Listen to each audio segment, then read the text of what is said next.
today's executive skill is attention, focus, and distractions, which a lot of parents will complain. My child just can't focus. They don't pay attention. They get distracted easily. All these fall into the same category.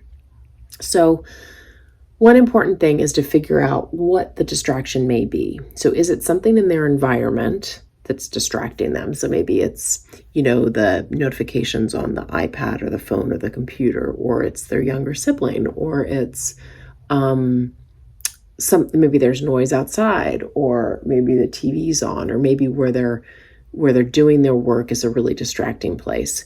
Maybe it's their brain. Maybe they are a daydreamer, right? And their brain is so busy thinking about such cool things that they can't possibly sit down and do their math homework. It's just super cool what's going on in that brain. Sometimes I really think their brains are amazing and I wish I could get inside them. But sometimes it's counterintuitive. So sometimes it is that it's noisy and that they can't focus because of that. But some people are the opposite. And what I mean by that is some people need more stimulation in their environment to be able to focus. And then once they get that stimulation, they can really hyper-focus and they can really be into it.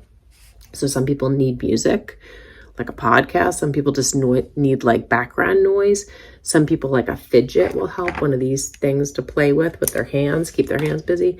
Some people need that social distraction, that social stimulation in their environment. So if those are the people who really did well with study groups when they were in school. So again, get curious with your child and try to figure out what helps get their brain or their motor, so to speak, running, and what makes that motor stay on task, right? And it might mean shorter periods, of time that they're supposed to focus. Maybe they can't focus for, maybe 30 minutes is too long to ask them to focus. Maybe, knock it down to 10 or 15 minutes. Maybe that's more realistic. Maybe they need to get up every few minutes and jump on a trampoline or do jumping jacks or shoot hoops in the driveway, or I don't know what it is, but do something that's active. Maybe they need to literally get their body stimulated. But we need, as the parents, the adults in their life, we need to help them figure out what is it that helps them focus, or find an activity that they really focus well on. Like maybe they're really good at focusing on Legos. So what is it about the Legos that really speaks to them that they enjoy?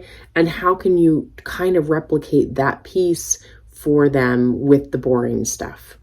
Maybe it's they play with Legos. Maybe they're playing with Legos with their hands while they're reading or something. Maybe they'll be able to do that. I don't know. You might be amazed at what they're able to do. So it's if they could, they would. Nobody wants to not be focusing and not paying attention and being distracted all the time. So just get really curious with them about what helps them get focused. And when they do have a focus time, like if they're especially if they get into like hyper focus where they're like doing a puzzle or something and they don't notice anything around them. I don't know if your child's ever done that or not, but my daughter used to be able to do that with reading. Like she can sit in a very busy room and read and stay focused. I could never do that in a million years, but she was really good at that. So what is it about that activity that is so compelling to them that they can block everything else out? And that's where the real meat is, right? Like if you can really hone in on what that is for that person, you'll figure out so much about them and how their brain works and what motivates them and excites them. And that's just super fun stuff to me. So anyway, again, no shame involved with any of this, right? If it's hard for them to focus, it's okay.